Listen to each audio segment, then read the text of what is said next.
É claro que se eu perguntar pra você se você deseja ser um pai bíblico ou se você ainda não tem filhos, mas simplesmente deseja ser um homem bíblico, você vai me dizer que sim.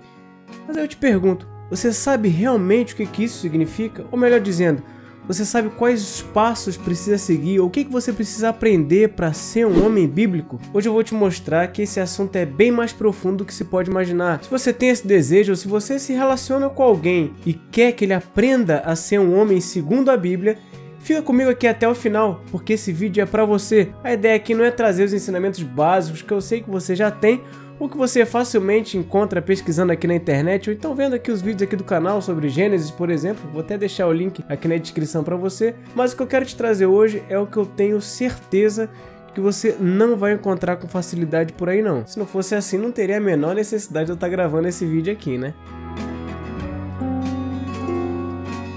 Meu assunto de hoje é a masculinidade bíblica. Que para as coisas fiquem bem claras, eu preciso te dizer que o homem foi criado por Deus com tarefas e papéis muito diferentes das mulheres. A união entre um homem e uma mulher é uma união em que seus papéis eles se complementam, mas são papéis absolutamente diferentes. Por favor, você não pode confundir isso. Homem é homem, mulher é mulher.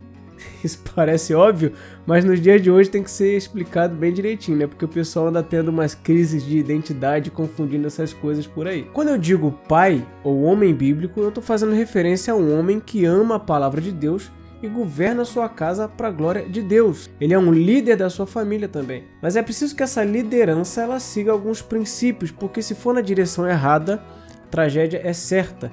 E é disso que eu vou falar um pouco mais pra frente. O homem bíblico, então, ama a Deus mais do que a sua esposa, ama a Deus mais do que seus próprios filhos. E é exatamente isso que vai fazer toda a diferença. A primeira coisa que você precisa ter em mente é que quando eu digo que você precisa ser homem, eu acredito que você balança a cabeça assim, porque imagina que você saiba do que eu tô falando.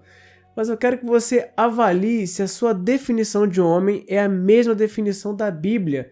Eu digo isso porque, normalmente, o nosso conceito do que é ser um homem, ele vem de uma mente ocidental, que vive no século XXI, que é totalmente diferente da mente bíblica do homem. Por isso eu preciso que você ligue o filtro aí da patrulha do politicamente correto, né? Rejeite totalmente esse tipo de visão, porque ela não é bíblica. Talvez você fique chocado se eu te disser que homens e mulheres são iguais em certo sentido, mas não foram criados para serem absolutamente iguais, porque eles diferem em seus papéis. Se você ficar chocado com essa afirmação, isso significa que você ainda está enxergando as coisas com outros óculos diferentes da cosmovisão cristã. E você precisa sondar urgentemente isso, porque a criação dos seus filhos, sejam meninos, sejam meninas, ele vai sofrer impacto direto naquilo que você acredita, nessa visão que você tem da masculinidade.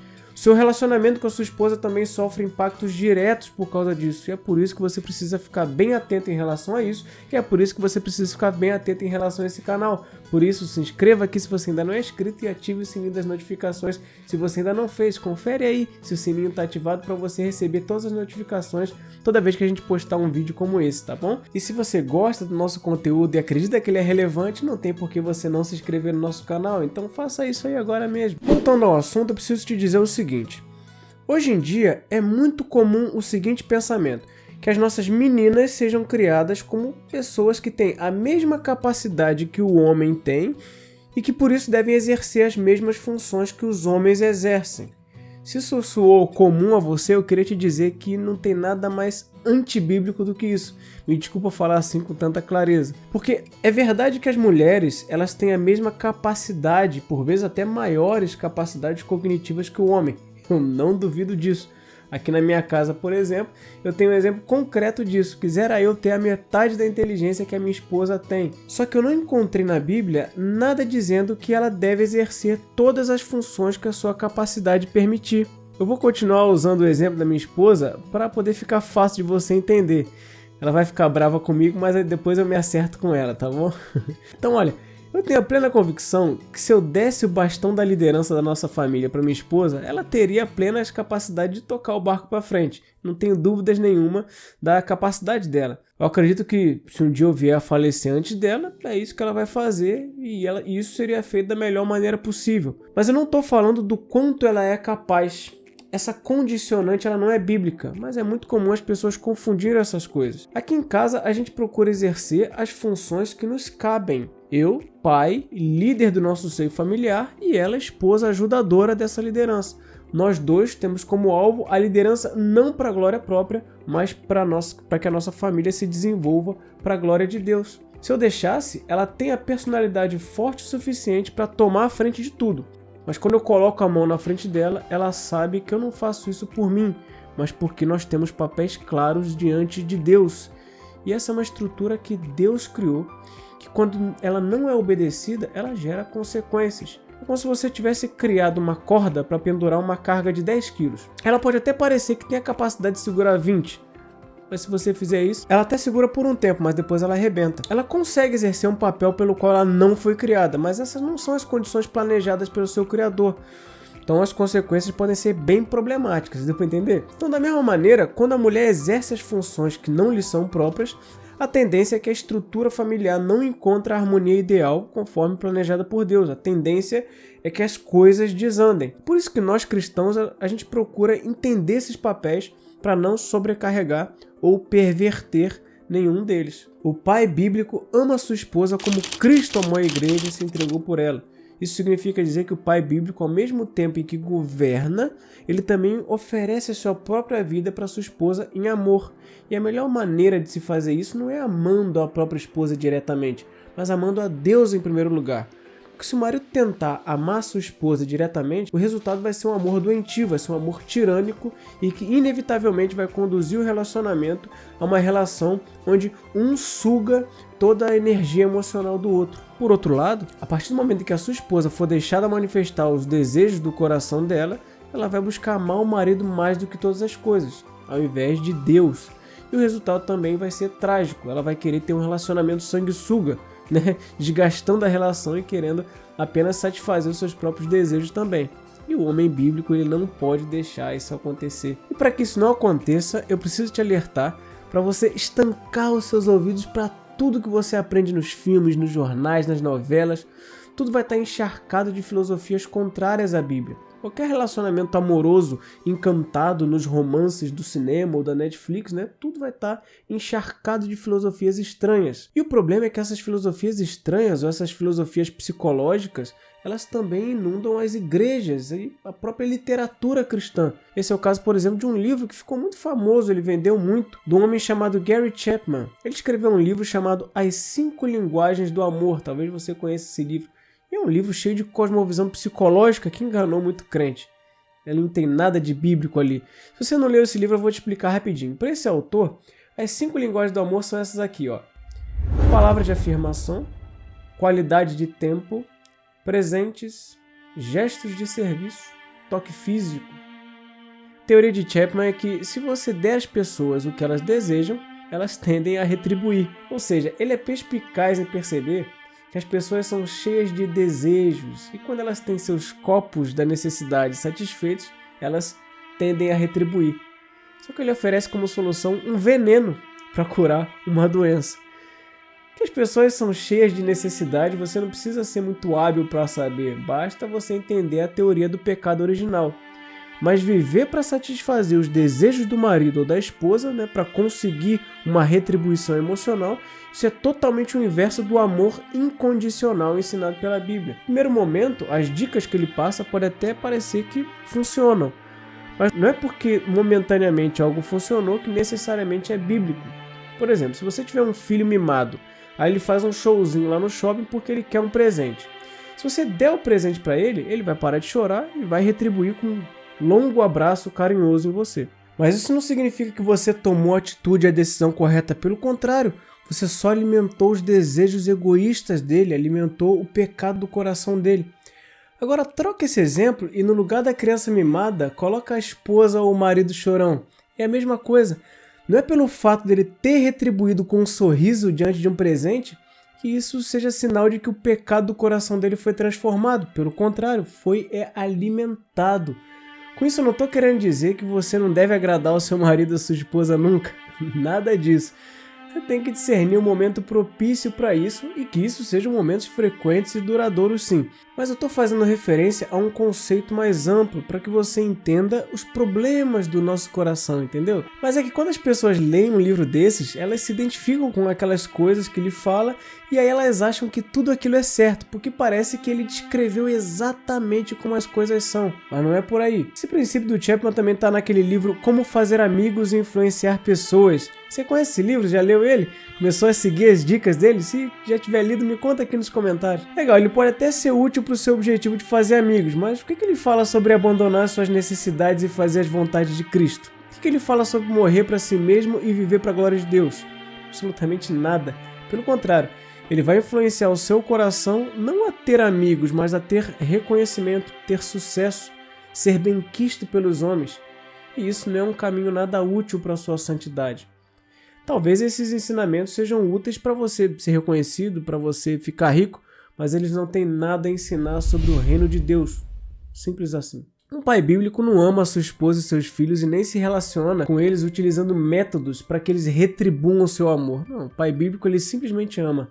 Ele ama a Deus mais do que todas as coisas, ama sua esposa ainda que ela não tenha absolutamente nada para oferecer em troca. Isso é amor incondicional. Ele educa seus filhos simplesmente para que eles desenvolvam as virtudes necessárias para amar o nosso Senhor Jesus Cristo. Gente, até publicanos, gentios e pecadores amam aqueles que os amam. Sendo assim, que vantagem há nisso? Mas o homem bíblico não, ele ama segundo o amor de Deus. Ele ama porque ele abandona a si mesmo. Outra coisa muito importante que eu preciso falar sobre ser homem é que a história da nossa humanidade ela revela que o homem se desenvolveu para a glória própria, não para a glória de Deus. E aí diversos aspectos podem ser tirados disso. E um que eu quero só frisar aqui é um aspecto que é a aparência.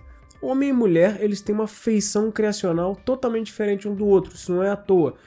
Só que nunca na história da humanidade tentou-se tanto unificar essa aparência de ambos. Eu não estou aqui para julgar a sua aparência e nem Deus tem como condicionante da sua salvação a aparência das pessoas. O que eu estou dizendo é que nunca houve tanto empenho na nossa humanidade para unificar essas aparências, né? A aparência do homem com a da mulher. Isso acontece porque esse movimento serve a uma filosofia, ele está a serviço de uma ideologia que não é bíblica. Para uma mente bíblica, o conceito de unissex, por exemplo, é absolutamente esquisito. Mas pra gente é absolutamente normal, né? E o fato de o homem e a mulher serem diferentes não significa que eles são diferentes em tudo. Eles são espiritualmente iguais, por exemplo. Mas é preciso deixar claro que o homem tem trejeitos, comportamentos, maneiras que lhe são próprias. Do mesmo jeito, a mulher também tem jeitos, trejeitos, comportamentos, maneiras próprias, uma beleza própria. A mulher que nega isso, ela não está sendo feminina ou feminista, mas ela está dizendo que a forma feminina é má, enquanto a forma masculina é melhor.